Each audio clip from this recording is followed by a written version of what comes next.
This episode of the Nerf Herder Council is brought to you by Audible.com. Start your free 30-day trial and get a free audiobook download by visiting audibletrial.com/NHC.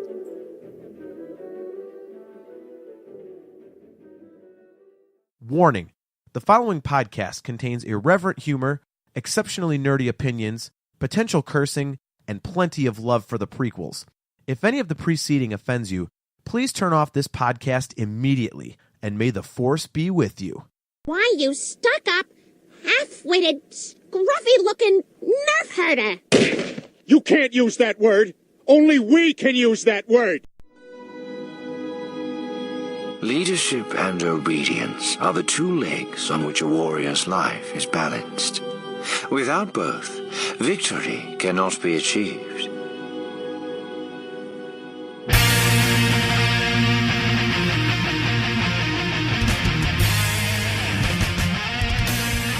You're tuned in to the Nerf Herder Council, your source for Star Wars opinion, conversation, and debate, featuring your hosts, JT. I mean, they killed his mother. What's he supposed to do? Send him a postcard? I wish you wouldn't have done that.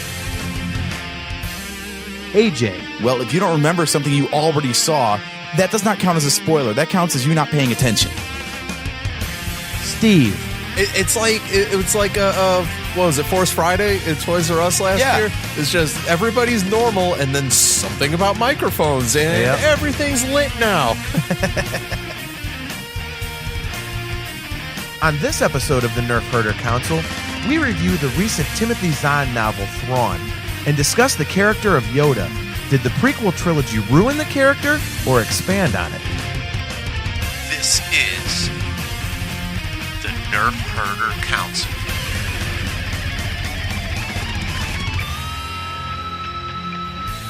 Welcome, everyone, to another episode of the Nerf Herder Council. I am your host, JT. With me, as always, the men, the myths, the legends, AJ and Steve. And this will be our first show, and we are actually are we like sponsored by or advertising for them, or what do we call it? Shilling for. Okay, this is our first episode that we are shilling for Audible.com. And thankfully, we can honestly say that we're not just shilling for them. We actually have used Audible.com for a really long time. Exactly. So, It's the whole reason we were able to do this episode, actually. Yeah, seriously. So, but anyways, we're now affiliated with Audible.com, which is really cool. As I said, AJ and I have been using the service for years. I know that we swap books back and forth and stuff like that. I listen to a ton of Stephen King and obviously some Star Wars stuff on there. And we're big fans, so it's kind of cool. You can sign up actually yourself. You can get a free book from Audible just by being a fan of the Nerf Herder Council. You just have to tell them that we're like unbelievably like awesome. It's really the only. Oh wait, So you can never say we never gave you anything nice. Yeah, because we're not giving you good podcast content. So get a book instead. If you share our podcast with 10 friends, then you get a free book. I don't think that's how it works. Damn. Let's say, well, there goes all the work we're gonna get. Right? But listeners, feel free to try. Yeah, right? If you'd like to try something that'll actually work, just log on to audibletrial.com/NHC. Audible's AUDIBLE trial, TRIAL.com/NHC. And you can get I believe it's a 30-day trial for free of Audible. And you get one free audiobook download with that. So if you want to dig into the world of audiobooks and check out what AJ and I have been listening to for several years now, you can do it for free for 30 days. And if you like it afterwards, it's $14.95 a month. And you get 1 credit per month, which equates to 1 book per month. Now, I want to clarify for all of our listeners, you're welcome to choose any audiobook you like. But if it's not Star Wars, then you're wrong.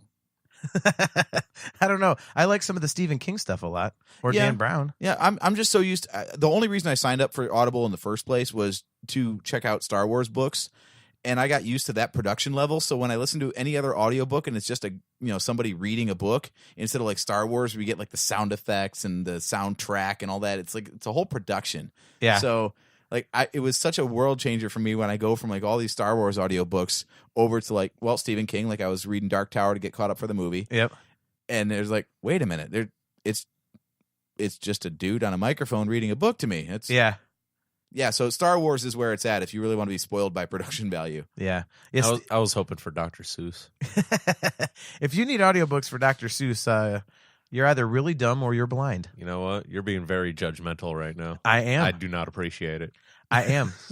Look, man, that's the only two ways this is going to go. If you have to have Dr. Seuss read to you, then either you can't see or you are one dumb piece of crap. That's all there is to it. There's no middle ground. No, maybe I just can't read words that have more than 5 letters in it. That's why they have picture menus at McDonald's, dude. Exactly. Well, people who eat at McDonald's on a regular basis are dumb as crap because that's dog food in that place. Exactly. Wendy's is where it's at. I agree. And Mr. Hero. Mr. Hero, prepared fresh for you. That's a Cleveland thing, everybody. Anybody that's listening out of Cleveland has no clue what you're talking about. Mr. Hero is the bomb. Also, to clarify, we're not sponsored by Mr. Hero, so no, we don't care if you eat there. Yeah, we just like their food and their song. So, but anyways, guys, like I say, want to thank Audible for partnering with us. And as I said, go to audibletrial.com/NHC for your 30-day trial of the audible.com service. You can download their app at the Google Play Store. Why? Steve is doing computer noises again. You can download the app at the App Store on iPhone or Android and get a free audiobook. It's definitely something cool to check out. They got a ton of different stuff. I've got a bunch of music biographies in there. Because that's the kind of thing I like to listen to. And as AJ said, a lot of Star Wars books. Are those any good, the music books on there? Yeah, I actually, right now, I'm re-listening to the Paul Stanley biography, and it's read by Paul Stanley. Okay, that's one of my biggest problems, because I remember reading/listening to the Sammy Hagar autobiography, and it wasn't Sammy Hagar reading it. And it's really weird when someone says, I this, or I did that, but he's not him. I'm so used to that. I'm like, wait a minute, dude, you're not Sammy Hagar. It seems to be like 50-50 about, with those kinds of books as to whether or not the author is actually reading his own thing. So, oh God, can you imagine? Do they have The Dirt by Motley Crue as read by Motley Crue? No, they don't. Oh, that would be so great. That would be kind of funny.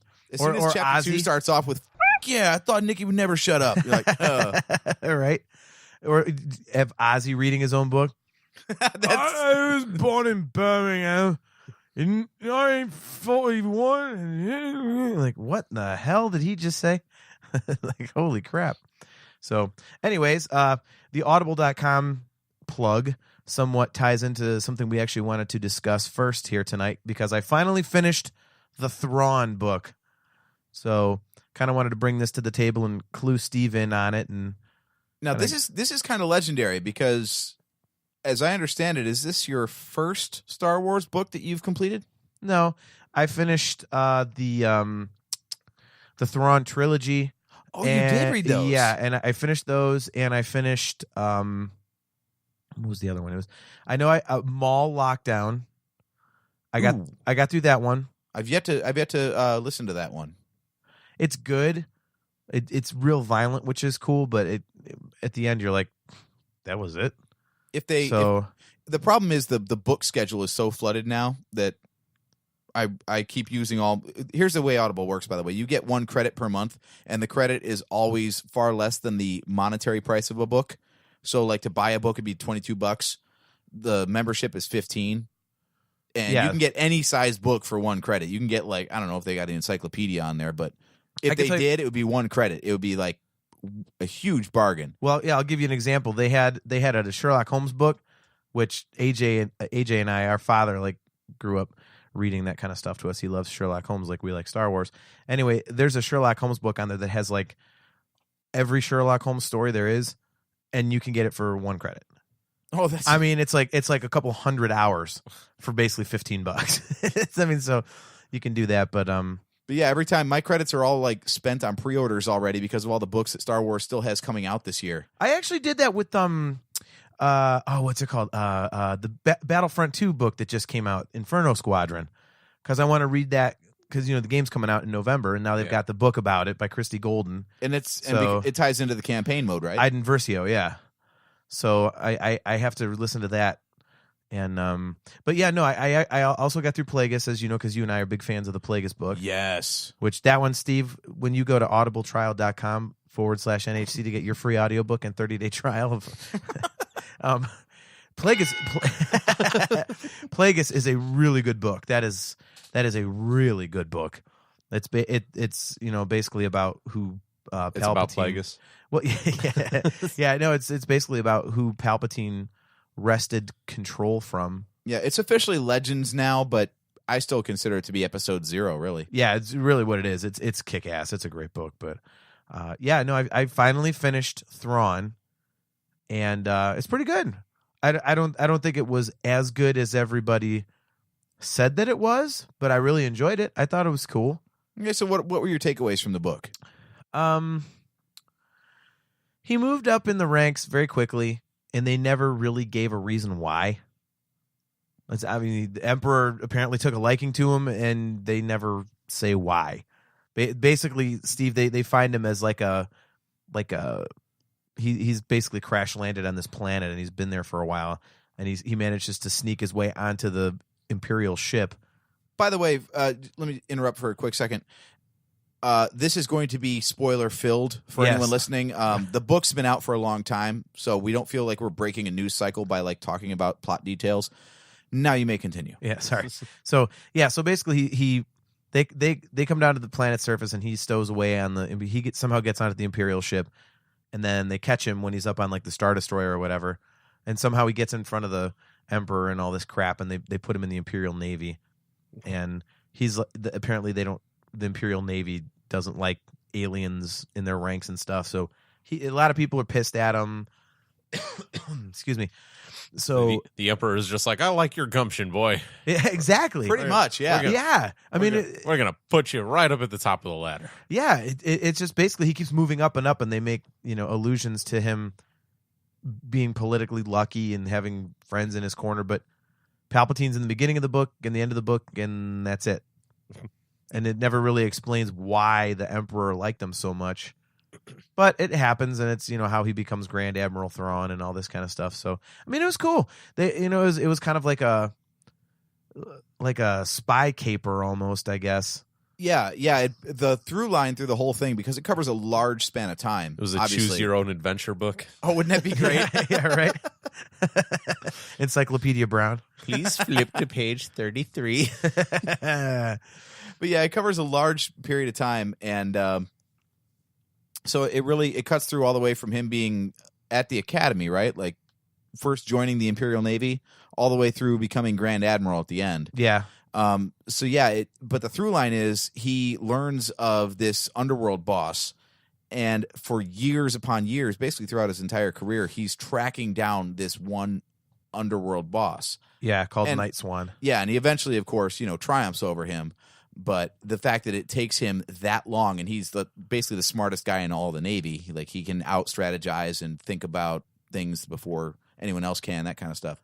So it is very cool. It's like a sleuth caper kind of thing where he's trying to unravel a mystery, and every mission he goes on, he tends to find clues relating back to, his so-called white whale. Yeah, and the mystery, and he would have solved it quicker if it wasn't for the meddling kids.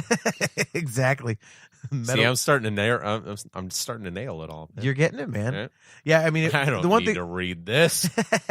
The one thing that was kind of cool about it was that basically this Night Swan guy is he's a smuggler, but he's also kind of like a freedom fighter, but he's also kind of a thief.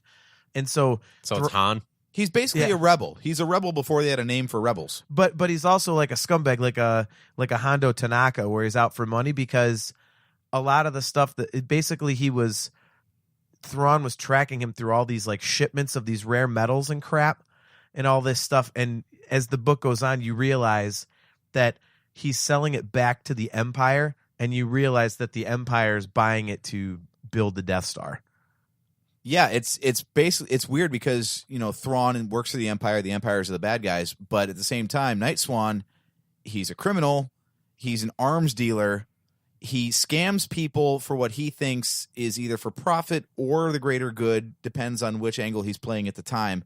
So there's no clear we're the hero, you're the villain. It's all a matter of perspective. Yeah. So I mean, it was cool, it's actually, if I would have had time to sit down and read in large chunks like I normally do, it's actually a very quick read, because the chapters, it's not even really so much chapters, but the chapters are broken up into sections of a couple pages each. So I would just read until a stopping point, which is only like 4 or 5 pages, or sometimes 10 or something like that. But if I would have been able to actually read in chunks, the chapters are easy to get through, and it was good, man. It was pretty cool. So I thought it was an original way of telling his story and stuff like that, and it was fun. It was a cool story, and there wasn't really anything where you're just kind of rolling your eyes like, oh, come on, really? Like, did you like the interludes where he's talking, like the first person stuff, like inner monologue? Yeah. I guess so. Yeah, like at the beginning of each chapter, he'll be like, it's kind of like his inner monologue. It's like, it's like the beginning of all the Clone Wars episodes. In a way, it'd be like it's a tease for what you're about to listen to for the next few pages or whatever. Yeah, yeah. Like the clip that we played at the beginning of the show was actually one of those interludes. Okay. So each chapter begins with it's in his voice and all that sort of stuff, and it just kind of relates somewhat to the events of that chapter. Much like the Clone Wars, yeah, where you get this weird little like one sentence. So it's a little teaser, like all of our intros every week. Right, it's like a mantra, and then it plays out through the rest of the chapter. It's kind of cool that way. Yeah, yeah. So it was interesting, and they introduced Governor Arinda Price, and see that. Do you get who she is now? Yeah, I don't know. It's like she just kind of just turned bad.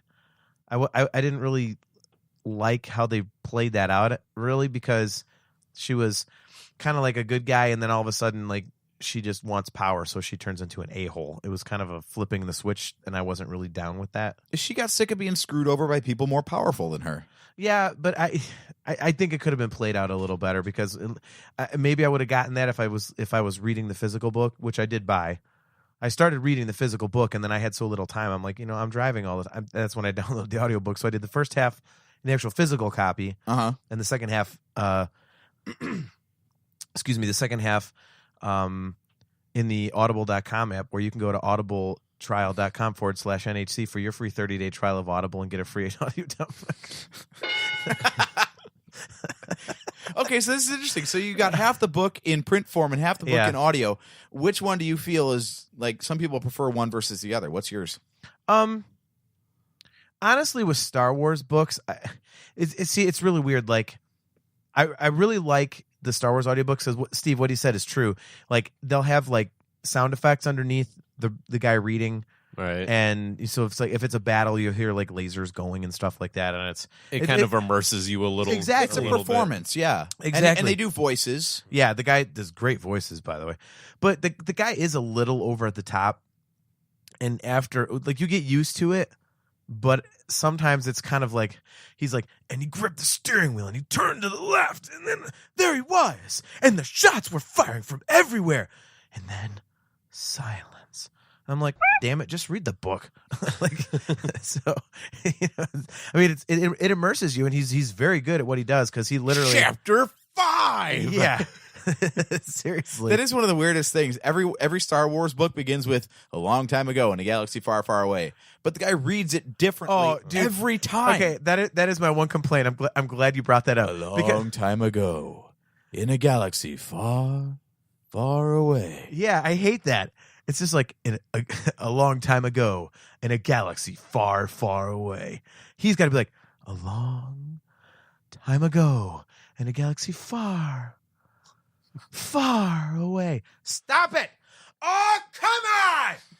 He just drags it out like everybody does the national anthem before football games now. Yeah, right. They hold that note for 16 seconds when it's really unnecessary. And that's when I kneel.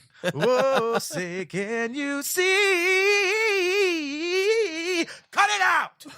Sing the damn song! That's not the song. It's not how it goes. In 2017, when we've gotten to a point where the Vegas sports books will take bets on how long the damn national anthem is going to be before the Super Bowl. Yeah. But yeah, I like actually physically reading the book, either with the actual novel in my hand or on an e-reader. I use my Galaxy tablet as an e-reader, so that's pretty cool.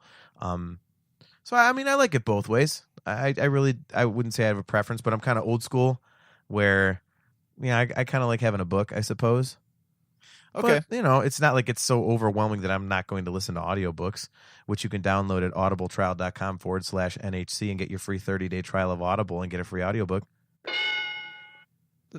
That's going to be awesome all episode long. I don't know why I started doing that, but it's making me laugh, which means I'm just going to keep going. Exactly. And I'm getting better and better at reading it every time, too. Practice It's the makes necessary, perfect. as I say, it's the necessary things that need done. So when we add them into the outro, he nails it each time. now. Right? It's going to be great. I'm practicing. Yeah, you should have heard Mid-show. the dry runs before we ever released the podcast. All he did was repeat the same damn thing over and over again. Han's alive, Han, whatever. Yeah. We get it. See, AJ and I were talking about that on text day. We're going to write our own audiobooks. AJ found an article on how to make your own audiobook. I'm like, you know what? I'm going to write one called Han Lives, and it's going to be about Han Solo, how he survived the Kylo Ren goring, and then how he's going to come back and just slaughter everybody just for the hell of it. Just walk around being like, you thought I was dead, and none of you guys really did anything? Well, you. Watch this. And it's going to be that. But I'm going to read it like, what's his name? Mark Thompson, isn't it? Oh, yeah. And it's going to be like, Han came back, and he killed everyone. He went up to Leia. And Leia said, Han, Before she could get it out, Han Solo's blast was rammed up her butthole, and he pulled the trigger until it went click. Like, it's going to be something horrible and offensive like that. Just ridiculous. Like, Chewie's going to be dropping deuces all over, like, counters and stuff like that, and just making an absolute mess of everything. After Han died, Chewie fell off the wagon, fell into drugs and booze. Right? He's just a mess. He's just got matted poop in his hair, and this is turning more into a behind the music. I know, right? This is turned into a snuff film is what this is turning into. I know. But now back on track, though. I mean, yeah, I thought it was cool. You get to, again, find out who Arinda Price was. Yeah, I think so that was cool.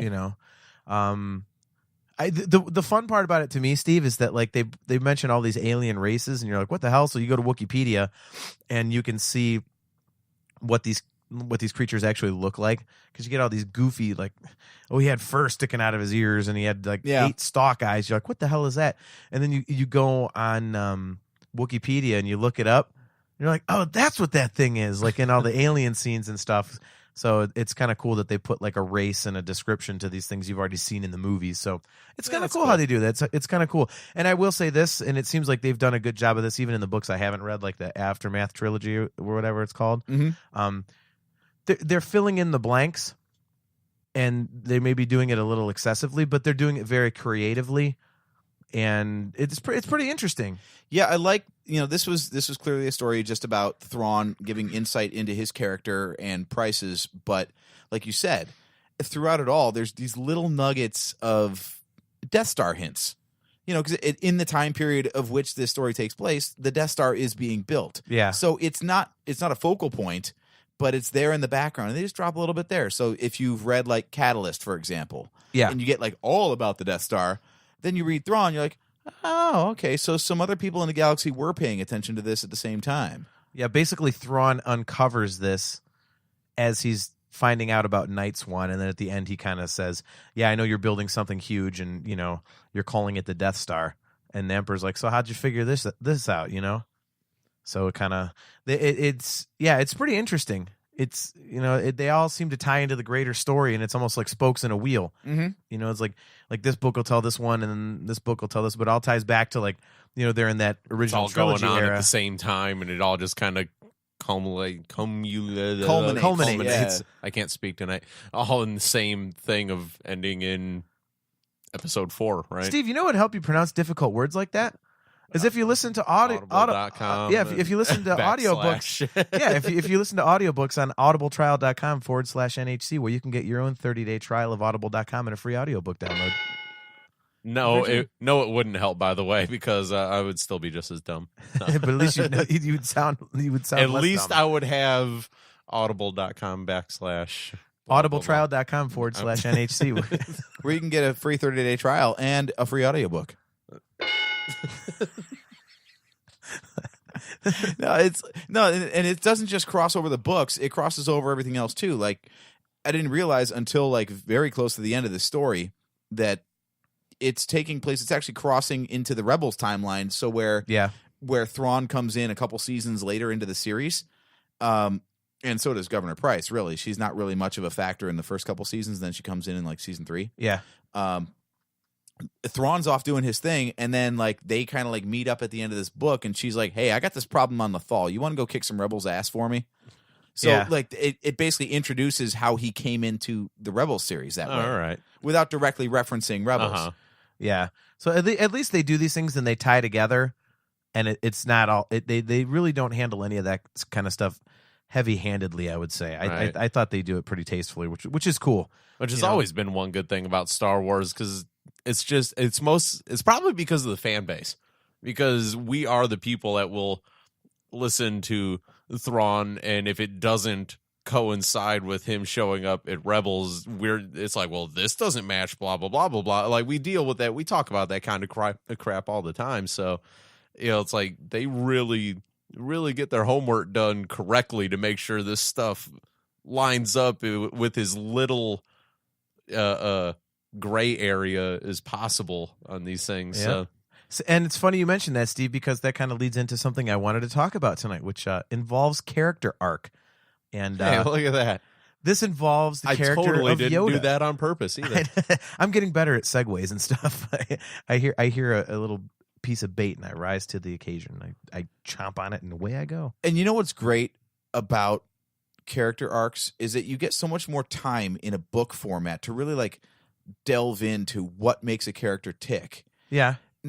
Now, if someone wanted to get more into the character of, say, like Ahsoka Tano, for example, and there was a book about Ahsoka, for example, but someone didn't really have the time to like open the pages of a book, or maybe Grand Moff Tarkin is more your thing. You want to know about Grand Moff Tarkin, and there was maybe a book called Tarkin, or maybe Vader and Palpatine are more your thing, and you want to know more about these Lords of the Sith. Yeah, where would you go? Where to would find one go that, John? to maybe find out more about that literary masterpiece, but not have the time to actually open the pages of a book? They could actually download the audiobook versions if they go to audibletrial.com/NHC, where they can get a free 30-day trial of Audible's audiobook service and download a free audiobook while you're at it.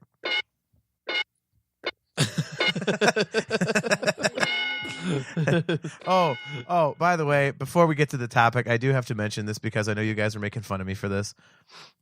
What is it talking about NHC or audible.com / No. Since this has become kind of a hot button issue on the show, apparently we now know what Porgs sound like. So wait, what are we talking about? Oh, yeah, we're talking about what Porg Watch 2017. If we're gonna be legitimate about this, your number one news source for It's so great. Star Wars fake news. Porg Watch. Play that again. I want to hear that. It's so funny. Porg Watch 2017. It's so great, dude. I'm telling you, we're gonna make that hashtag go viral. We're going worldwide. Hashtag Porgwatch 2017. please tweet at the show. Hashtag Porgwatch 2017. Let's get it trending. Come on. Porg Watch 2017. Wow, that voiceover guy is good. Damn. We're gonna have to title this episode the episode where we beat every joke into the ground. We So test anyway, the limitations of the soundboard. yeah. Do you have that article up so we can play the sound of what a Porg sounds Yes, like? I do have it. All right. Well, this is what a Porg officially sounds like. We know what they look like. Now we know what they sound And like. don't pay too close attention to the motorized crap you can hear in the background as its arms are trying to flap Are out you of doing the the one- friggin' packaging. Are you doing the one with multiple Porg sounds or just a single one? This is just a single one, but Okay. he keeps spamming the thing, so at some point it sounds like a turkey. And Oh, yeah, so okay. It was either this one or the one where you hear a friggin' like shelf crash in the background. So anyway, here you go.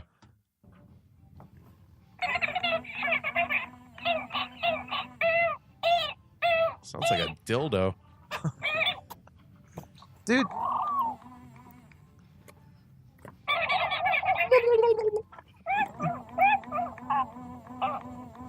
See, it sounds like a turkey. That part does.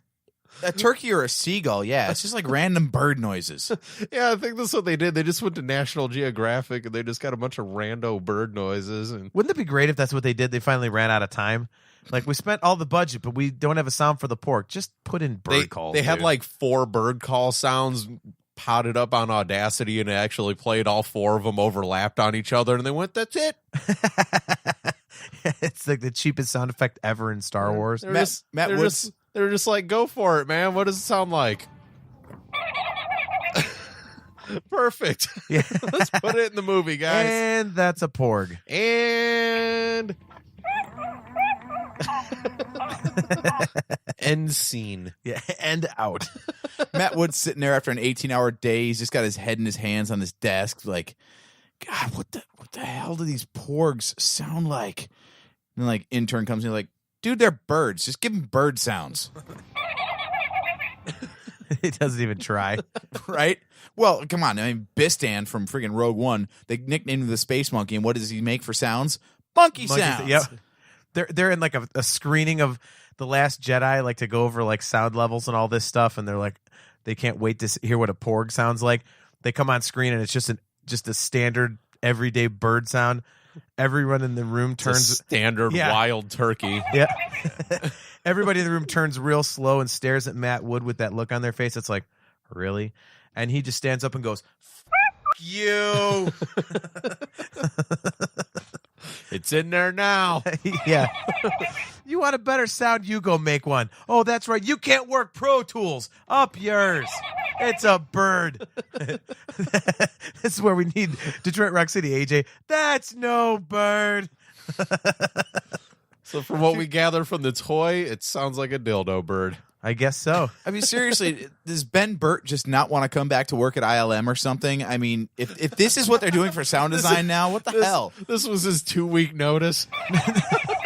No, this was done by Ben Burt. He wanted the job on episode 7 in Rogue One initially, and they're like, oh, we're going to give it to this other guy. Then all of a sudden, like, they need Ben Burt. Something happens to Matt Wood. He's under a deadline, and he gets sick, and they call in Ben Burt, and he goes, oh, now you need me? Watch this. Standard f***ing bird sound. Gobble, gobble. Gobble, gobble. And he walks out, drops the mic like, Seacrest out. So, all right. So now that we've had our Porg Watch moment for the show. What did we have? We had a Porg Watch moment. Porg Watch 2017. Oh, we're not done yet. We're not done with Porg Watch. Oh, I know that, but I'm very happy about that. Oh, we didn't even talk about the Star Wars tweet. the Star Wars tweet? The animation that your lovely wife showed us. Oh, yeah, where they're walking off with BB-8's head? Yeah. But what was walking off of the? Okay, we're really talk slutting this thing this week. I know we are. It's so bad. No, literally, go on the Star Wars Twitter page. There's an animation of Porgs running off with BB-8's head. Porg Theft 2017. Dude, seriously, like, they're not even in the movie yet. The movie hasn't even come out, and they're already cracking jokes with them. Like, what the hell is that? Again, Isn't this why they didn't want detours out? Because they wanted people to take the characters seriously? yeah. Again, Porgs are cute, and they're probably going to be interesting in the movie. I'm just agitated with them because it's just distracting from the fact, like you said last time, AJ, that they haven't told us dick about the story. It's all smoke and mirrors, man. Oh, I hate it. I'm like, enough with the Force birds, man. Tell me something new. Give me a new trailer. What were you talking about earlier, Steve? Fake news? Non-news? Yeah. Yeah. Yeah, as Maybe long as Trump is right. Maybe we could get Trump to roast us at his next press conference. Yeah, right. That'll get some clicks. Oh, yeah, it would. That'd be fine with me. Then we'd be getting all destroyed by, all these crazy people.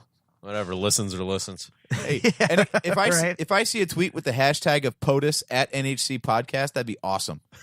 That would not suck. Trump supporter or no Trump supporter, doesn't matter. If the president of the United States is tweeting at us, that's pretty badass. Right. Maybe he's a fan of Porgs. You never know. That very well could be. Porg Watch 2017. Oh, my God. Or maybe in his busy schedule, he doesn't have time to read books. Very true. But he could listen to books. at audibletrial.com/NHC, where he can get a 30-day trial of audible.com's wonderful audiobook service and download a free audiobook. We are horrible tonight. So anyway, Smashing back into the segue. Yeah. Character arcs. Yep. Character arcs. Also, real quick, I wanted to shout out somebody that was tweeting at us today. They had a really cool comment. He didn't have an actual name on his Twitter page, but his handle is at Iggy the Koopa. And he was very complimentary. He said that we are his favorite Star Wars podcast. So the airship gets Wi-Fi? Yeah, I guess so. Nice Mario reference, dude.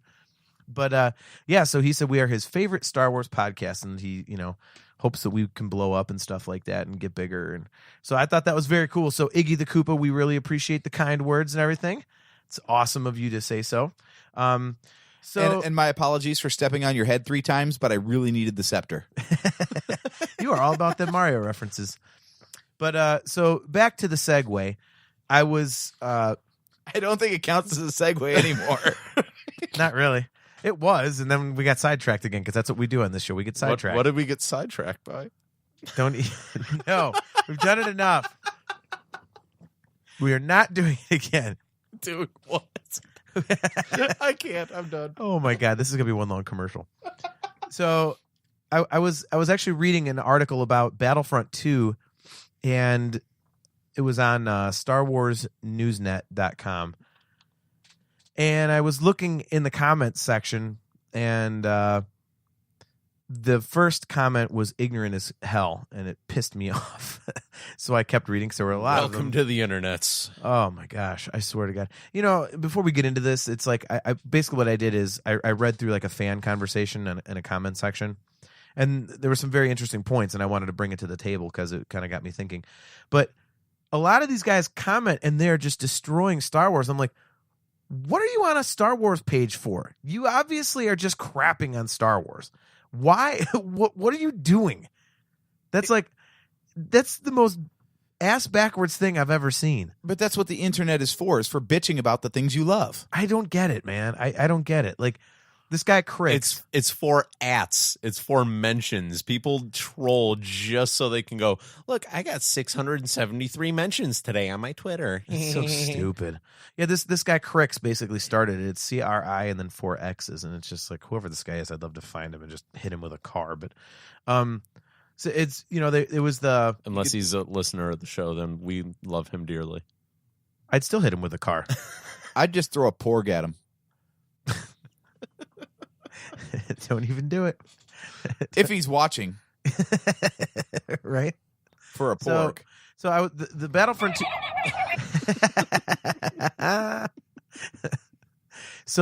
So the video was for the Starfighter. I think it's called Starfighter Assault. It's like the space battle. The new trailer they released. Wait a minute. This guy has a complaint about that? Oh yeah. That trailer was amazing. Oh, wait. That is absolute. That's like fan porn right there. Yeah. But what he says is, and this got it all started, so now Yoda's a starfighter pilot. Give me a break. As if the prequels didn't ruin his character enough, turning him into a stupid Sonic the Hedgehog video game character, this looks to finish the job. Okay, I like the Sonic the Hedgehog joke. That's pretty good. Bullcrap. And of course, the next person was right. You watched that trailer and all you came away with was a gripe about Yoda piloting a starfighter, and he comes back, yep. And then the next guy goes, psst, it's a video game where Rey fights Darth Maul. You don't have to accept any of this as canon. Well, and I'm not going to go through the whole thing, point. but he says, well, considering how Darth Maul was already stupidly resurrected once for no other reason than fan service, I wouldn't be surprised if they tried to work him into the Rey time period so he could fight her too. Really? Of course he was resurrected for fan service. What the hell else would he? The nerve of a public franchise to tell stories that the fans want to see. And he can't get resurrected. Obi-Wan killed him with the ghost lightsaber hit on Rebels, you dummy. Well, later on in the comments, it says he's officially dead in canon. But yeah, this guy basically goes on to just start ripping George Lucas, saying all of his decisions in the movies were made to sell toys, and he only wrote to make him so he could make money commercially with the marketing and all this crap. And so there's a lot of that garbage in here, which is it's not the only reason, but it's part of it. I will always dispute that. I don't buy that at all. So, but yeah, I mean, here it is. Oh, please. I know enough about George to know he makes decisions largely for commercial reasons. Sure, buddy. Mm-hmm. Sure. Well, no, I was thinking about this the other day. Like, take, for example, the snowtroopers on Hoth. The stormtroopers, we already saw in episode 4 in the non-special edition, so this is original 1977, they're standing outside with jetpacks on the perimeter of the Death Star. Like, when the Millennium Falcon is getting tractored into the docking bay, there are stormtroopers out in space. So the stormtrooper armor can already withstand the coldness and vacuum of space. Why do you need special armor to fight on a snow planet? Because it looks cool, and you can make a new toy. Let's be honest here. But was it to make a new toy, or was it just because it looks cool? Can it be both?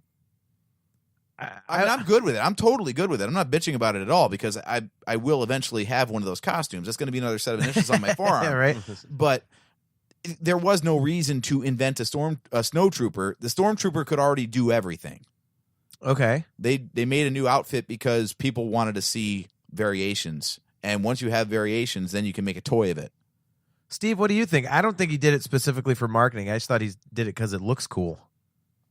I mean, Isn't that really one and the same, though? Yeah, that's what I was kind of just thinking. You know, that almost a one and the same kind of situation where it's a hard call. I don't know if he was doing it purely to try to sell toys, or is it just to draw a little bit of attention away from the monotony of normal stormtroopers? You know, like, You I want just to think show he did something different. yeah. I just think he did it to make it look cool. Not, I mean, they even said it in Empire of Dreams when they were talking about making Empire. They said, are we going to try and top ourselves, or are we just going to make it look cool? And all the model makers and all that other guys developing the movie said, no, we're just going to make it look cool. They were just trying to make something that looks badass. So, I mean, especially back then, you knew with the toys that you were going to sell a crap load of toys no matter what you did. Yeah. So, I mean, if they were out to try and sell toys, why would in the third movie they make a character that just looks like a giant hunk of I mean, like, it's Jabba the Hutt looks like a giant turd, man. Like, that's not what this is. It's not like these days where it's like he's if they made Jabba the Hutt now, it's like, okay, he looks like the poop emoji. So he's like so they're trying to bank on that. No, back then it was like a ugly, crappy looking slug that looked I thought you were just talking about Obi-Wan. I'm like, hey man, Alec Guinness was almost dead. Shut up. So anyways, further down in here, they start talking about Yoda. And it got me thinking about the Yoda character. And a lot of the comments are basically arguing back and forth as to whether or not the prequels ruined the character of Yoda. Can I give him a little? So this thing totally derailed from the Battlefront trailer into more prequel hate? Oh, yeah. Okay. Can I give him a little bit of credit for his comment? The Yoda Starfighter is an invention of the Clone Wars TV series, and I always thought that thing was dumb as like, what? Apparently, this is like your onboarding packet when you come on to the Jedi Council. Is you get like, here's your lightsaber custom made, and here's your Jedi Starfighter, which apparently is not only your own paint job, but now also sized for you. So you've got the regular size Starfighter that Obi-Wan and Anakin tool around in, and then you get the little junior size for Yoda because he's a smaller guy. So apparently he needs a smaller ship. Then, like, then what you the get hell the is little you get the little Shriner car for Yoda. right? The Shriner car. So you can just drive little circles around in the parade with this Right. little hat on. Like, I always thought that was really dumb. Like, oh well, he's a smaller guy. Let's give him a little tiny version of a Jedi Starfighter. No. By the way, speaking of this is off topic. We'll get right back on. But there's all these toy leaks and stuff for Force Friday. Did you see that they basically, in a way, accidentally may have released the fact that Luke has a lightsaber in Episode 8 and also what color it is? From the Black Series or something else? No. I only saw the Black Series. Wasn't of it him, already in so- the trailer? I thought I saw him with a green lightsaber blade in the trailer already, with that far shot where people thought there was Yoda or something looking like Yoda in a silhouetted form, and there's like two lightsaber blades. One's Rey and one's Luke. And there's a blue and a green lightsaber. I don't remember seeing that, but it is green because of the Hot Wheels car. They one of the Hot Wheels cars they released is a Luke one, and it's like with his Does it go really slow? Does it look like a Model A? Yeah, right. It's got like a crank for the end. Right? The crank on the front is a lightsaber hilt.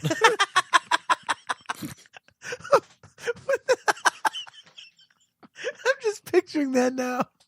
Like the Vader car is like a Corvette, and the Luke car is this dumpy looking Model A. It's not even a good one. It's got a lumpy wheel on it and stuff, and it's like backfiring, and there's like black smoke behind it. You can picture like this Nickelodeon piano playing behind it. I was just about to say, it's in black and white, and it's like there's no sound but the piano, and all of a sudden it flashes across the screen the words, and here comes Luke to the rescue. The tire's got the big white patch on it because it popped once. He's got the bicycle pump out there trying to pump the thing up like a damn Donald Duck cartoon. He comes out of the car and he's like doing the Charlie Chaplin waddle. Like everything's in fast motion because the film. Bumper sticker on the back says Tashi Station or Bust. No, actually, you know what it says? You know what it says? I break for Porgs. Yeah, they're right, because he's not on our show. That was such a vivid picture in my mind. Is it a Model A? That was awesome. Actually, maybe that's what it should be. It should be a hippie van is what it should be. I know, right? Based on our last episode. No, but anyway, the Hot Wheel... Another bumper sticker says Achto Gesundheit. Oh, my God. No, but... Just playing this as he's going down the street. You know Charlie Chaplin shows him walking from behind, he's spinning the cane. You got Luke doing that waddle, and he's spinning the lightsaber. He's doing the little potato dance with the forks, but they're actually the Instabread from episode 7. Right. Oh my God. Oh my gosh, we are the stupidest show I could ever imagine. No, but anyways, the Hot Wheels car is like, it's based off of his Jedi robes from episode 8, and the windshield color is green. And they pointed out the other cars in the line have always been whatever character they're related to. The windshield has given away the color of the lightsaber. Wow. So, credit the internet for obsessing way too much. Well, Yeah. But I'm stoked about that because I'll be honest, my favorite scene, one of my favorite scenes ever, is not officially even in a Star Wars movie. It's the deleted scene of Luke putting together his green lightsaber in the cave on Tatooine. right. That scene is awesome. And my favorite Luke is Return of the Jedi Luke. Yeah. So the green lightsaber blade is always a thing for me. Yeah, so it looks like he might have a green lightsaber, so. Well, there's no reason he wouldn't still have the one from Return of the Jedi, right? Yeah, yeah. That's a safe assumption. Yeah. So, but anyways, back to the Yoda thing. Basically, these comments devolve into an argument as to whether or not the prequels destroy the Yoda character. I don't think they do. I side with the people that, as we will find out coming up, side with the people that say it's a good character arc, and that Yoda learns things along the way that kind of turn him into what he is in the original trilogy. So is this guy's point that he doesn't like having a backstory for Yoda like they showed in the prequels, or he just doesn't like the backstory that they told? Doesn't like the backstory. And there's a few different people chiming in on this, but again, it's this Crix idiot. Crix. Yeah. So the first thing to start it off was, he says, he was a fake-looking cartoon in the prequels that completely ruined everything about his character in the original trilogy. Because the puppet was so convincing in episode 1. Oh, just wait. Yeah.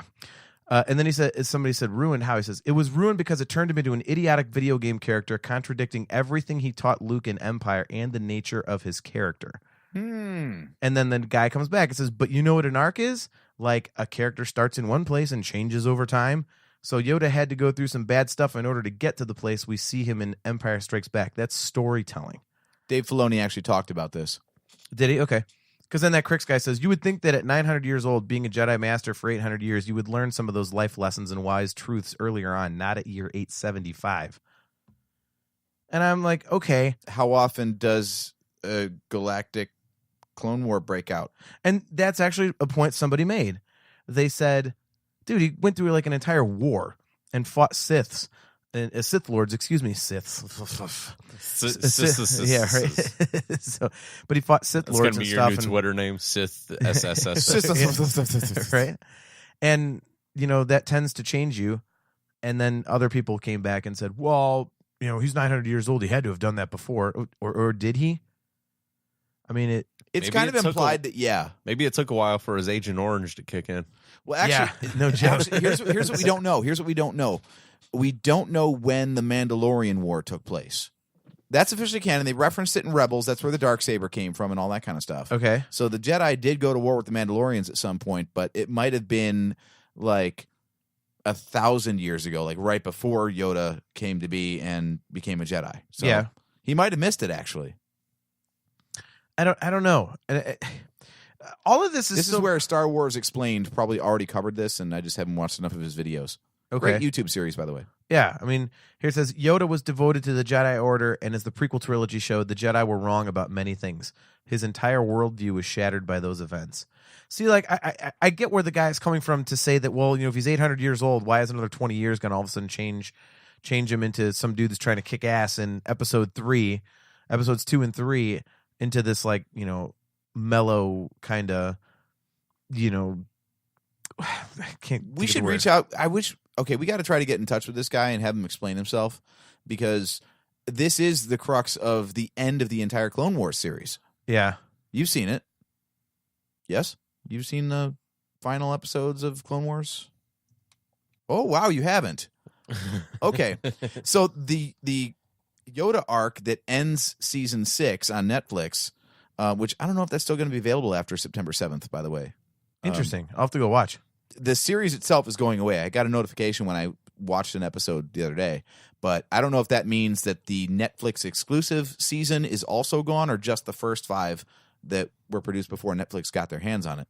But anyway, the final 4 episodes are called the Yoda arc, and that's where the Yoda starfighter is introduced, that is shown in the Battlefront teaser. Okay. And basically, that's when he comes to realize that fighting the war at all is already losing for the Jedi. Okay. Like, that's the epiphany he has at the end. He's like, wait, we're not warriors. By marshaling this conflict, we can never come out on top because we've already betrayed our own values by fighting it. So everything this guy's saying can be contradicted because they already explained it in the Clone Wars cartoon, really. Yeah, and that's exactly what Dave Filoni's point was in multiple commentary tracks. He's like, look, they got drawn into something and then realized far too late that there was nothing they could control, and they were so far off their own path that they could never recover. Yeah. See, apparently these guys didn't know that like I didn't. But even still, some of the points are real. I mean, this guy says, I guess Crix means that original trilogy Yoda is a wise pacifist who despises war. True. While prequel trilogy Yoda is one of the dumbest characters ever written, does the exact opposite of everything he preached in Empire Strikes Back, and outright starts a war, parentheses, in the clumsiest way possible, too. Marker, AJ, you didn't mark that. There was an F-bomb. Also, despite his appearance, original trilogy Yoda was never ridiculous, while prequel trilogy Yoda is impossible to take seriously, especially after all those god-awful fight scenes.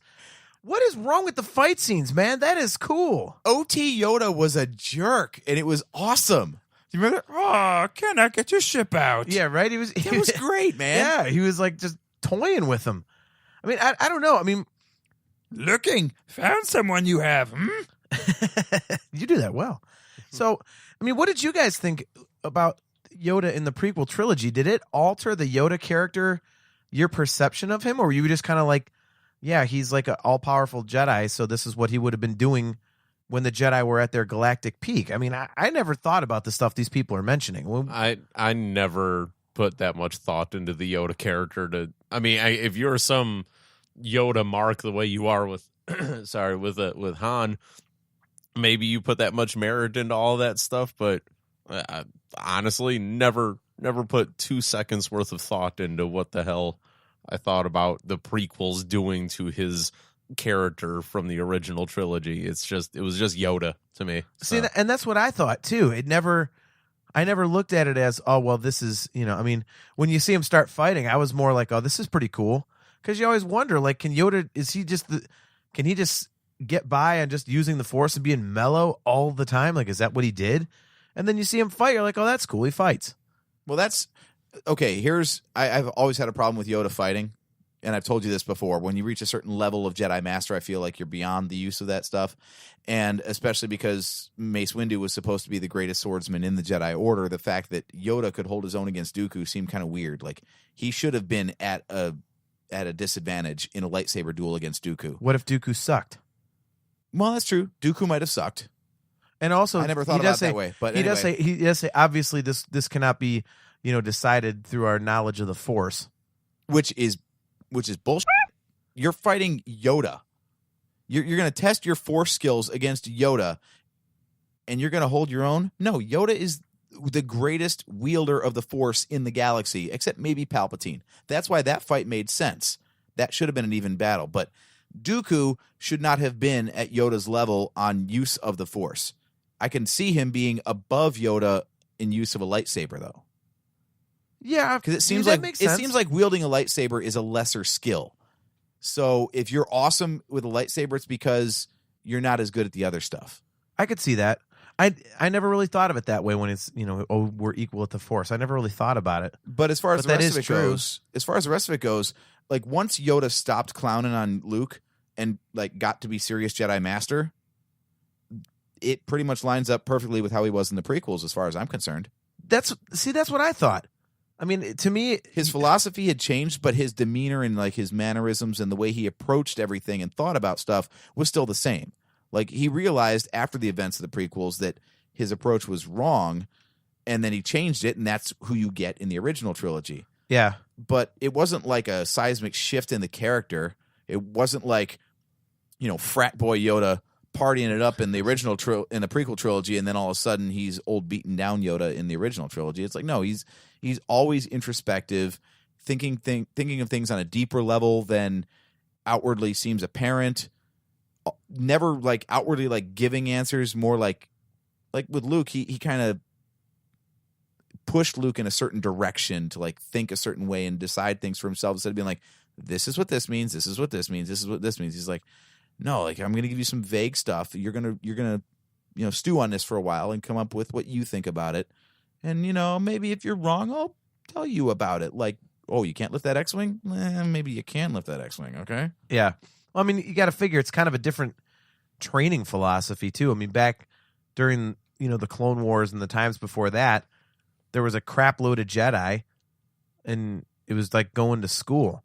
But with Luke, you can't really do what you did before because, first of all, Luke's older, and you don't have the 10, 20 years, whatever, to train him in all this stuff. Yeah, Luke got the crash course. Yeah, Cliff Notes, definitely. So, I mean, it's a different type of a thing. So, I mean, I don't know. A lot of these comments, basically the conversation about like character arc. And this one guy says, would he have preferred that there was no change in the character whatsoever? So like the Yoda in episode 1 is identical to the Yoda in episode 6, well, meaning the character went nowhere and didn't grow as an individual? Well, that's basically what they're kind of saying. I mean, like this one guy says, Yoda's supposed to be 800 years old, is shown to be wisely wary of war and politics, but we have to accept that he goes in full warrior mode when the movie needs a lightsaber duel or an ex machina quesos belly. I don't know what that means, but he says that's not an arc. That's an incompetent writer. It's like, well, no, he's a Jedi. I mean, you have to have him do something different. You can't just have him be the exact same character because it just wouldn't make sense. Plus, at least in that lightsaber duel, he had the presence of mind to even show up at it. Like, yeah, he knew that Anakin and Obi-Wan were already there, and he's like, this is above their level. I should go help them out. Yeah. I don't understand what people would want. I mean, you can't have like the pacifist, mellow, don't fight anybody Yoda in the middle of a war at the end of episode 2 and throughout episode 3. what's he gonna do? Like, oh no, man, make love, not war. And the whole Jedi Council's like, we're trying to kick ass, dude. Like what the hell, man? Are you smoking or something? You get some of that Luke weed or whatever? I mean, I don't know. I these guys make good points, but I think there's not a lot of basis to back up what they're talking about. I mean, this guy, it's like this guy just pisses me off. He said something that just really pisses me off. It's this Cricks guy and 999 sick boy 666. You're a douchebag. So there's one very specific reason why Yoda chooses to unleash a war to save Obi-Wan and Anakin. The reason is a throwaway line in a 1977 movie about someone's father who fought in the Clone Wars. There are endless ways in which you can show that Yoda wants to save Obi-Wan and Anakin without making him the polar opposite of who he is in Empire and Return of the Jedi. And actually, most of his solutions are more interesting than he blindly accepts the existence of the clone army and instantly goes and uses it. All right. And then he says, instead, we got a cartoon war sequence on Geonosis and a laughable video game fight between a 2-foot-tall alien and a 6-foot-tall Christopher Lee. Things that contradict Yoda's entire philosophy both up to that point and later in Empire Strikes Back. No, it doesn't. And he blindly accepts the existence of the clone army and instantly goes and uses it. Well, what's he going to do? He knows that the Separatists have an army. What's he going to show up with like those 20 Jedi and go, we're going to kill you? No. Right? So what the hell are you supposed to do? And what kind of an explanation is that? Yeah, that's what he's going to do. If you know your opponent has an army and you don't. And you don't, you're screwed. But if you know your opponent has an army and you find out you have an army, you're like, yeah, I might need them. Yeah, and they didn't just like brush it under the rug and be like, okay, well, we got an army now. Isn't that sweet? Like, it never really went away. They were never like, oh, we love these guys. Let's not think about it. They never had a chance to do anything about it. Like, we've got an army now, and we've got a war going on. We can't just send them back and be like, yeah, you know what? We're just gonna let the Separatists do their thing. Yeah, yeah. They didn't have a choice. Yeah, well, that's the point. That's the whole point of the story. The arc of the saga is Palpatine orchestrated it, so they didn't have a choice. Yeah, and You're right. What was he gonna do? They're just gonna get the Wookiees. Like what else were they supposed to do in the situation? Exactly. And saying that the Yoda Dooku fight contradicts Yoda's entire philosophy throughout both trilogies, basically what I'm saying, because it says up to that point and later in Empire Strikes Back. So basically everything. How does the fight with Dooku go against his entire philosophy? They're about killing the Sith. He's trying to kill a Sith. How does that go against his philosophy? I don't think he was even trying to kill him. You don't think Yoda was trying to kill Dooku? Nope. I think he was trying to stall till other people arrive, trying to capture him, not trying to kill him. Then why is he throwing giant rocks at his head? I can understand that. I think it's more of he was defending. That's true. I think it's more of a stopping the Sith as opposed to killing kind of thing. So I kind of get what AJ's saying, where it's, I think if it happens, it happens, but I don't think that's the initial goal of what he was doing. Yeah, this is a classic thing in all kinds of storytelling, comic books especially. The hero won't kill, the villain will, so of course the villain's going to exploit that whenever he can. That's why Dooku made his escape by dropping on Anakin and Obi-Wan, so Yoda had to stop his offensive so he could save his friends instead of capture or kill the enemy. Yeah. Because the hero's always going to choose to save someone versus kill someone. Yeah. I mean, that makes sense. Excuse me.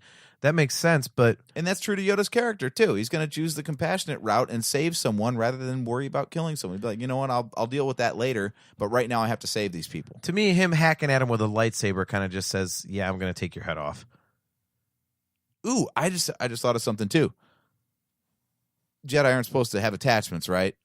Be all zen and, don't form attachments. Right. So if the job to be done was capturing Dooku, why did Yoda stop to save them instead of focusing on the fight? He could have totally gotten Dooku at that moment, but he chose instead to let Dooku go and save them. Even though knowing that as fellow Jedi, they've also ascribed to this code that says we're not attached. Well, Anakin kind of explained it in the beginning of episode 2, like, well, you might say we are encouraged to love. We're supposed to be compassionate and all that kind of crap. So. Yeah, but knowing that letting Dooku go is going to cause so much more destruction and death in the galaxy versus 2 Jedi, taking one for the team. You could make that argument, I guess. All I pictured was one of those memes we talked about on the last episode. The rocks actually hit Anakin and Obi-Wan, and then it goes to the that it written by George Lucas. Right? It makes a big squishing sound, and then Yoda just puts his hands on his hips and goes, "Oh." Or just, oops. Yeah. Oops. Yeah, just something like, oops. Like, that's how you ended it? Holy crud. Yeah, this guy does say one thing that's just so stupid. It's like this is what makes me wonder why people even go on these damn Star Wars sites. It's like, are you a fan or are you not a fan? Listen to this comment. Oh, and one thing, quote unquote tragic figure. Nope. This is Star Wars. It's cardboard cutout characters in a centuries-old stereotypical narrative frame. It's not Shakespeare and it's not art, and it doesn't aspire to be any of those, despite how some fanatics choose to see it. I believe these are called archetypes, actually. Yeah, archetypes.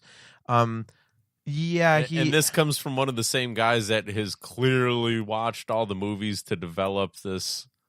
Yeah. So basically saying that Star Wars is crap. It's crap writing.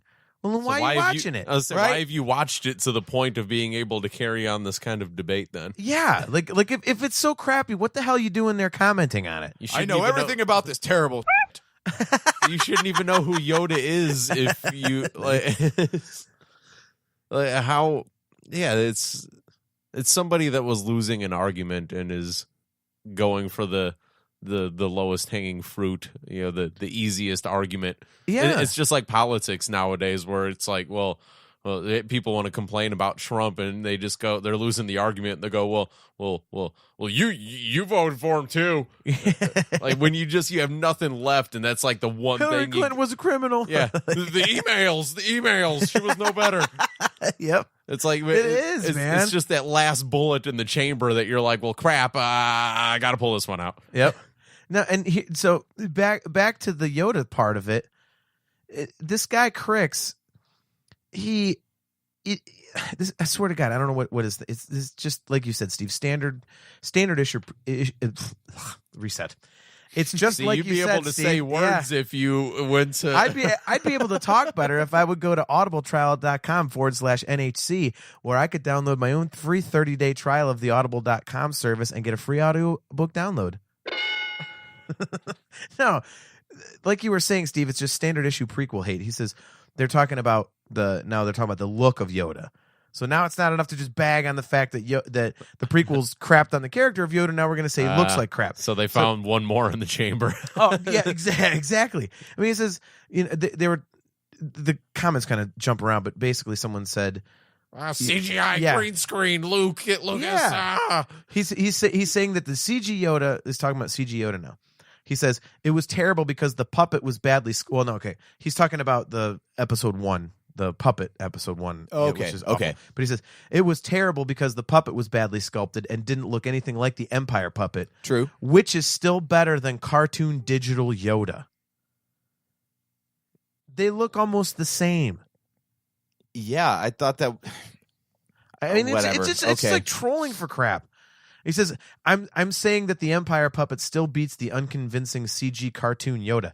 How is CG Yoda unconvincing? Even if you don't like the fight scenes, he fits seamlessly in with the real characters. What is wrong with the look of Yoda in the prequels? Now that they've taken out the horrible puppet from episode 1, he fits in seamlessly. I am so sick of the digital effect hate. Like, if you go back and watch the original releases of Star Wars, the matte lines around the models when they're doing the space scenes are so obvious. But no one bitches because those are models and that's a compositing effect and that's just an artifact of the times. That's the best they could do. And their argument, well, that's what they had to do. That's how they did things back then. That's what they had to work with, man. But you do that exactly. You do that with the prequels. Oh no, it's crap. No, that's how it was done then. Yeah, that's the best they could do. It was Yeah. pioneering a new technology. That's one of the hallmarks of Star Wars. No one's bitching about K2SO. Thank you. K2SO is Jar Jar 20 years later. Yeah. Welcome to the new age. It's all digital stuff. You don't even know what's digital and what's not. BB-8, practical effect. Bullshit. There's like 4 different versions of BB-8, and they're all assisted by comping out all the handlers and green screen bars that are keeping the thing upright and all that other crap. Yep. So don't tell me that practical effects are back in Star Wars, because guess what? It's more digital than ever. It just looks better. Yeah, they couldn't make Yoda look as good as they made the Porgs look for Episode 8. Man. I'm going to be watching for those Porgs. There it is. Now, I got to be quicker on that, man. It's not as funny if there's like a 2-second delay. We got tired, Steve, on this week's show. But yeah, I mean, to me, you can complain about the digital stuff in the prequels all you want. I mean, it's been done to death, and some of it, is it valid? I guess you could say that it could be, but to say that digital Yoda doesn't look good, that's bullcrap, man. That digital Yoda looks fine. Mm-hmm. No one has said that. They may have said, "Oh, well, I don't like the fighting," like this guy's going on and on about. But no one's ever gone, "Oh, that digital Yoda looks so crappy." No. I thought digital Yoda in Episode 2 looked fine. In 3, it got better, and now Episode 1's got the best because he got the Blu-ray update. Yeah. I mean, it's just like, again, like hate on the action scenes all you want, but don't be just blindly going, "Oh, well, it sucks because it's the prequels and they crapped on Yoda." Plus, it's not even on topic. I mean, if your topic is what they did with the character, then the look of the character is a complete sidetrack. Well, it does jump around. Like there's jump around. I mean, those are the two types of things, like the look, and then like here it gets back to the the actual character. Somebody says it took the wars and violence of the Clone Wars to get him to who he was in Empire Strikes Back. It's called an arc. You want him to never change. Boring. It's seriously. I mean, that's the whole crux of it. Like, things happen to him to change you. Mm-hmm. And somebody responded, "I'm being serious. I'd imagine someone as wise and old as he is probably came to grips with his stance on war and fighting in his hundreds to 200s. It's kind of funny to hear it phrased that way, but I mean, yeah, but I mean, I just don't buy that. I mean, first of all, because I don't think that the Yoda character is much different between Empire Strikes Back and the prequels. I don't.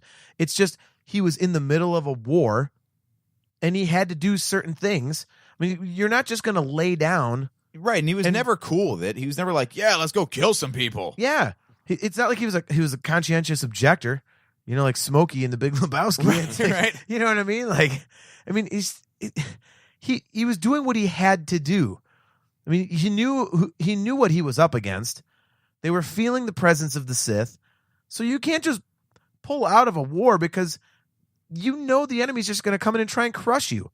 So you either then at that point you have to fight back anyway, or you lay down and die. What the hell is he supposed to do? Besides, they were fighting robots.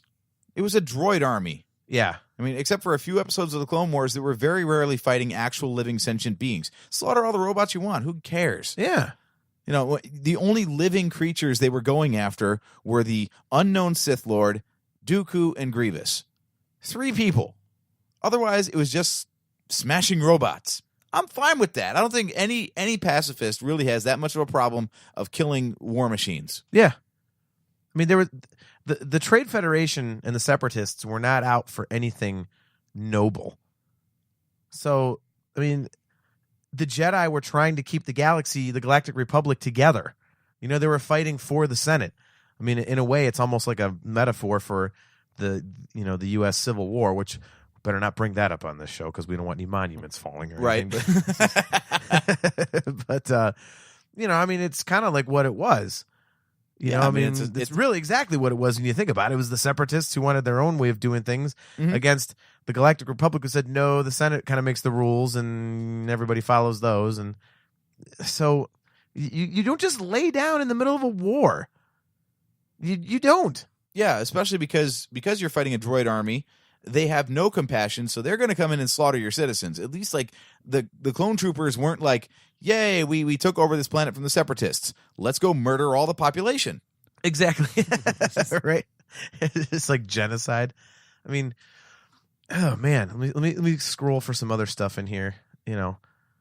It's Well, I'm glad you brought this up because I am here you go. This actually does tie in. I know it seems like we took like two separate tangents, like books, character art comment, but really like this, I was being tongue in cheek before, getting one more plug in for audibletrial.com/NHC, where you can get your own 30-day free trial and a free audiobook download. But This is actually one of the great functions of books, is to go into more depth on character arcs. Like this is very similar to the Ahsoka book, where there is a big transition between the Ahsoka character as she left in Clone Wars and as she came to be Fulcrum in Rebels. And the Ahsoka book actually does a very good job of covering some of that middle ground that wouldn't make a lot of sense in a cinematic or TV sort of thing, but it does a great job of covering that time period and giving more depth to the universe and that character, in those interstitial years. So this whole thing of like, well, I want this character to be the same because this is what I think of this character. That's so boring. And if Ahsoka had shown up in Rebels, the exact same person who left the Jedi Order in Clone Wars, you'd be like, where the hell you been? Like, have you done nothing with your life that you're still stuck in the same place personally that you were 15 years ago when we last saw you? Yeah. I mean, take anybody's own life. 15 years is a lot of time. Things change. Like I'm definitely not the same person I was when I was 23, and I'm sure everybody, you guys, the same thing. Rewind your lives 15 years. You and JT, I know you say you don't like to change, and you haven't changed at all, but yeah. Trust me, the dude you are today, you have grown and matured, and experience does change you. It has an effect. Yeah. So. Saying that you don't want that, and if they didn't change Ahsoka, there would be a horde of people bitching and complaining about how lazy the writing was, and exactly how they should have changed her arc because she was gone for 15 years. There's no way she'd be the same person anymore. It's funny you mentioned that. So many people, and actually, one of the things that people love about Ahsoka in Rebels is that she is this like different person who has her own moral code, because she did take that time away and think about things and change her outlook on the universe. Yep. Like that's people. So you applaud it when it happens on a TV show, but when it happens to another character in a movie, apparently that's poop. It's funny you mentioned that, because one of the long comments, I can't read the whole thing, but so that sick boy guy actually, he basically says that character arcs are largely abused, especially when it comes to Star Wars. Basically saying they don't use them, and he starts comparing it to Breaking Bad. So Breaking Bad had actual characters, and they grew this, that, and the other. I'm like, because you're seeing a linear progression over like 6 to 8 years, episode by episode, like an hour at a time. So you're getting, especially if you probably just binge watched them all on Netflix, and you got to watch 8 years worth of TV over the weekend. It's easy to follow a character arc when you just shoehorned it in within 48 hours of your life. Let's say there's 10 episodes a season, which I know there's more than that, but let's say there's 80 episodes. That's 80 hours. They're not mentioning the Clone Wars cartoon in here anywhere, dude. So they're just making these Yoda points based on the movies. And Yoda was only in 5 of the movies. So you're talking like 12 hours worth of screen time as opposed to 80. Of course Breaking Bad's going to have more character development, you dumbass. And isn't that one of the criticisms of the prequels, is that there wasn't enough character development, especially between 2 and 3 with Anakin? They're like, Anakin, we could totally see him kind of turning in 2, but he wasn't evil enough by 3 because he was tweener both times. Like, okay, so you got one character who doesn't have enough of an arc, then you got another character who does, and you're bitching that that's too much. Yeah, and the Anakin argument is such incredible bullcrap. I've heard that one, and I've argued my ass off on that one because, he didn't change. He's like the same years later. No, he's not, because he's a little more mellow, and you can tell he's matured at the beginning of 3, because he's like, I'm sorry, I didn't appreciate your training, and we need to. I shouldn't kill him. It's not the Jedi way. He's more mature, but the anger is still there. So he did change. You could tell he grew up a few years and stopped being a petulant teenager. So that argument is bullcrap right there. And this thing about Breaking Bad, and it's stupid.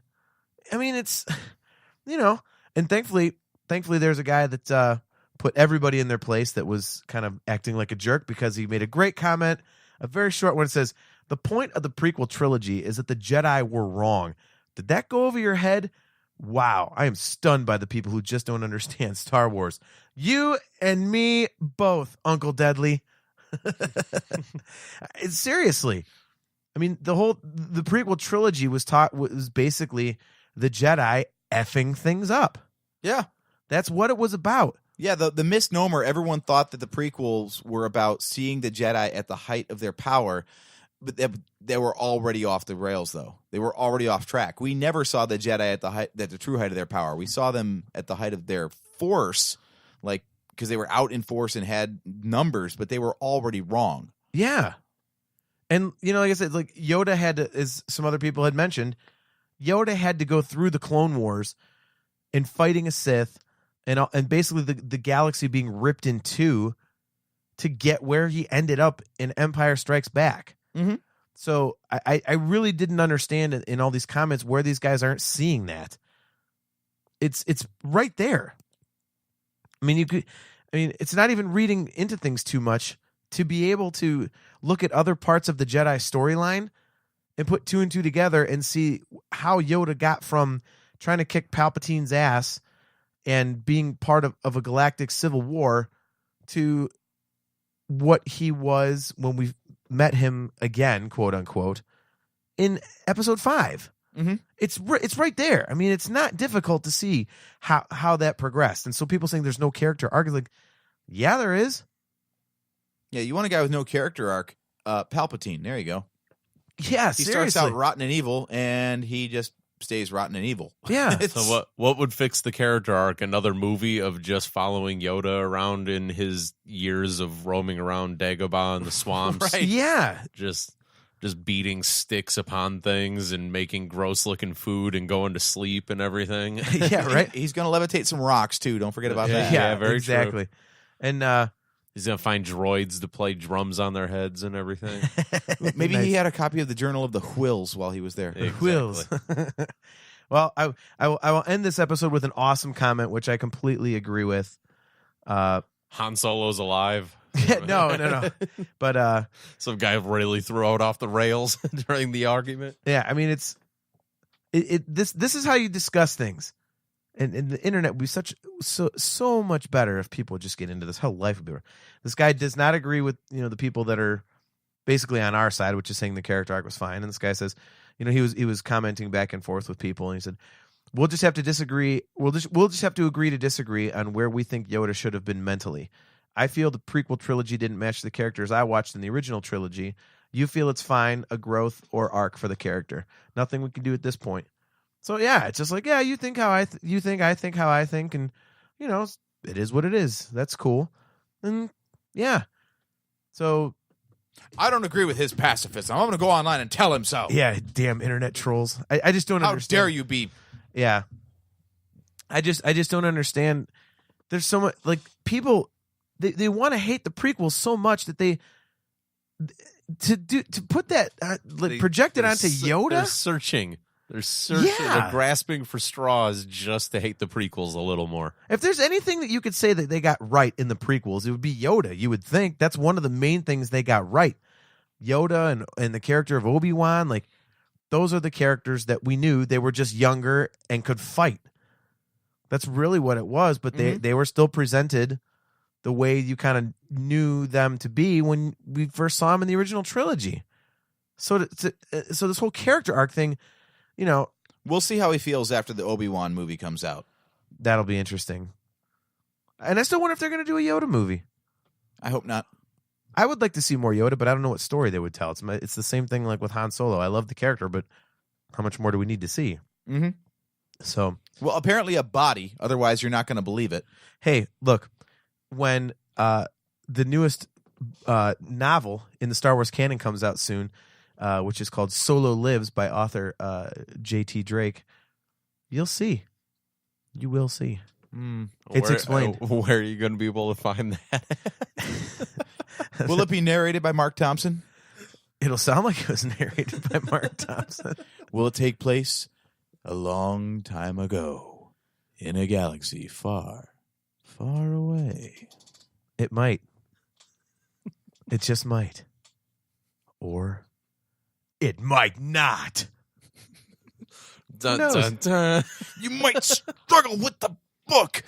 Writing it was so hard, he had writer's block. The pen just wouldn't go on the page. But then the words came out smoothly, finally. Flowing from the pen, he was relieved.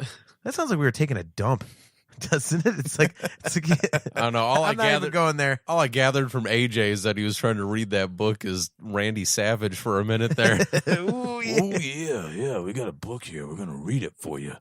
You know, the best books, they rise to the top. They're like the cream. The cream always rises to the top. You know what I'm saying? You got to dig it.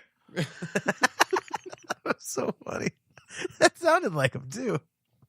You got to have the hands going, too, or it just doesn't work. Yep. You get the pinky up in the air and you kind of pace around a little bit.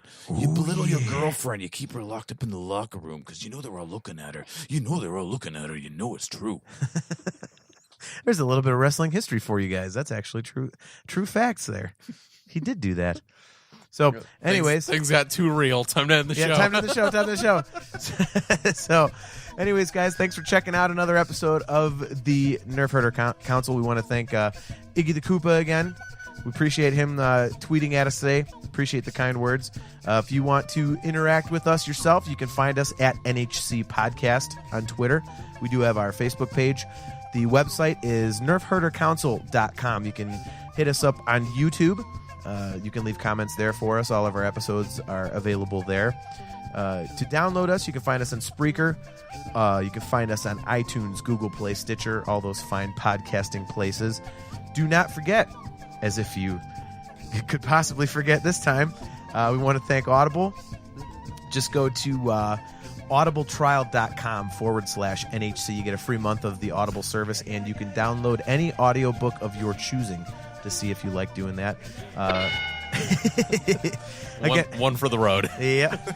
Again, we highly recommend it. It's a really cool way to listen to books. Like I said, I've been doing it for years, so you should check it out. It's pretty cool. So yep, now's a good time to hop on too. They've got the just like they did for the Force Awakens. They're now branding everything coming out as the Journey to the Last Jedi. So we've got Phasma coming out. Yes, which that's going to be a very interesting way of telling her backstory. I think that one's coming out, I believe, next month. So good time to hop on, get that trial going, and pre-order that book. Yep. So if you want to call us and leave us a voicemail, if you'd like to give us some audio feedback, good or bad, you can call us at 440-987-WARS and leave us a voicemail. We'll play it on the show. So until next time, I'm your host, JT at Dog Pound Jedi. He's AJ. And Drake Adams, 579. Oh, yeah. He's Steve. I got nothing. At JSteve1005. And we'll catch you later. Ooh, yeah! Dig it!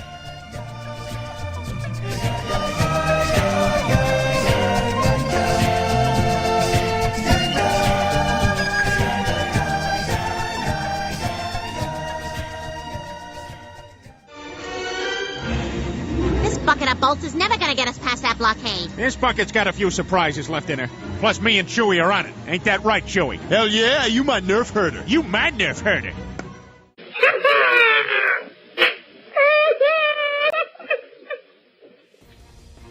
Porg Watch 2017. You need to do that more newsy, like Porg Watch 2017. I did like 25 takes on that.